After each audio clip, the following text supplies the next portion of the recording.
We live in a world that's just obsessed with shortcuts, right? The quick fix, the instant gratification. But here's the thing. Real success, it still has a price. And that price is discipline. So today we're going to break down Rory Vaden's incredible philosophy from his book, Take the Stairs. It's all about embracing the hard work that actually leads to genuine, lasting achievement. Let's dive in. So right off the bat, you've got to ask yourself this simple question. Every single day, in every little choice you make, you're either getting on the escalator, looking for the easy way up, or you're taking the stairs, choosing that disciplined path. This one choice, believe it or not, pretty much defines everything that comes after. And this is the fundamental paradox that successful people totally get. The escalator feels great right now. It's easy, but it ultimately leads to long-term problems. The stairs, on the other hand, well, they're tough in the moment, but they create long-term ease. The key thing to remember is this. What feels good now often isn't what's good for you later. Okay, so before you even think about taking that first step, the whole journey really starts right up here, in your mind. It's all about getting your mindset right for the climb ahead. Let's see how this works.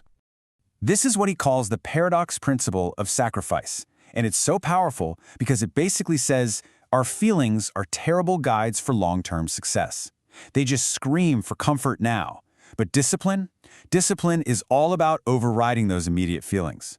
It's about making a choice based on where you want to be in 5 years, not how you're feeling in the next 5 minutes. To really bring this principle to life, Vaden uses this amazing analogy from nature. And it's all about how you react when you see a storm on the horizon. So think about how this plays out in our lives. Cows, when they see a storm, they try to run away from it.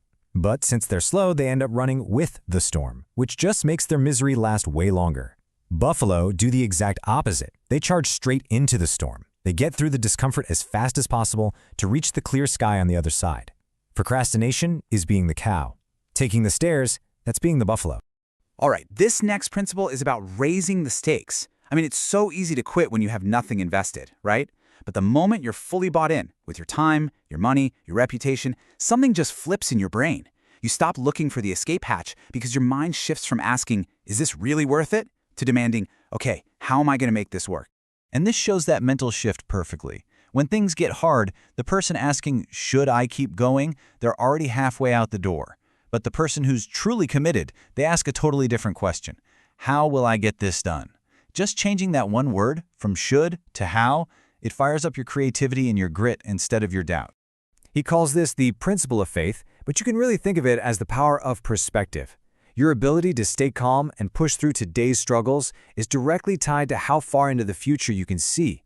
A really long-term view has a way of shrinking today's problems right down to size. I love this visual. Imagine your entire life is an 80-foot-long tape measure. Each foot represents 1 year. So that 4-year degree you struggled with, that's just a small little section. And one single bad day, it's barely even visible, just a tiny fraction of an inch. When you zoom out like that, you realize that most of the stuff we stress about is incredibly small in the grand scheme of things.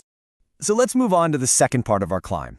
This part focuses on the absolute moral center of taking the stairs, and that is integrity. But this isn't just about being honest. It's about the power to actually create your own reality. Just think about it for a second. Everything ever created by a person started as just a thought. But a thought by itself doesn't do anything, right? It's our words, our promises, our commitments that build the bridge to action. Integrity is simply honoring those words, and that's how we end up creating our reality. And this 4-step process is basically the universal formula for making anything happen. You get an idea, you give it a voice by speaking it into existence. That verbal commitment then drives you to act. And then, consistent action creates the result. Integrity is the glue that makes this whole chain unbreakable.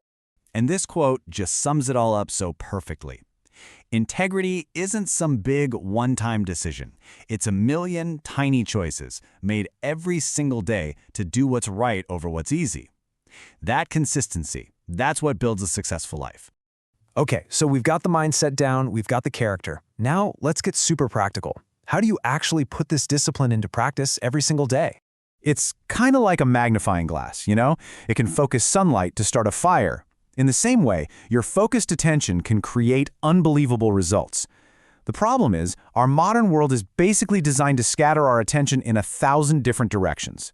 We all know about classic procrastination, but the other two, They're way sneakier. Creative avoidance is when you answer 100 unimportant emails just to avoid making that one big important sales call. And priority dilution is when you're busy, you're a high performer even, but you let the urgent stuff constantly distract you from the truly important long-term goals. Which one sounds like you? And if you think procrastination is no big deal, get this. One study found that the average employee wastes over 2 hours a day, which costs their company over $10,000 a year. That's just wild. But forget the company for a second. Can you imagine what that diluted focus is costing you and your personal dreams and goals? Now, this one is a real game changer. You've got to forget the whole myth of work-life balance, this idea that every part of your life gets equal time every single day. That's just not how life works. It works in seasons, a lot like a farmer's harvest. So the really crucial point here is that true balance is actually about intentional imbalance. There are going to be seasons where you need to grind, working 18-hour days to launch a business, and there will be other seasons where you need to focus intensely on your health or your family. It's all about dedicating these focused, intense periods to whatever matters most right now.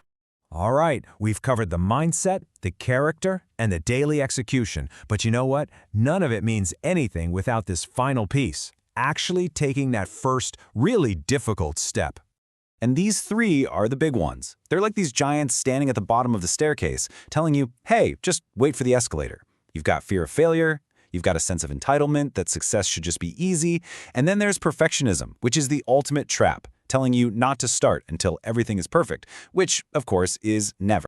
And really, this is the only way forward. You don't wait for the fear to go away. You don't wait for that perfect moment. You acknowledge the fear, you feel the discomfort, the uncertainty, and you take the step anyway. Action is the only cure.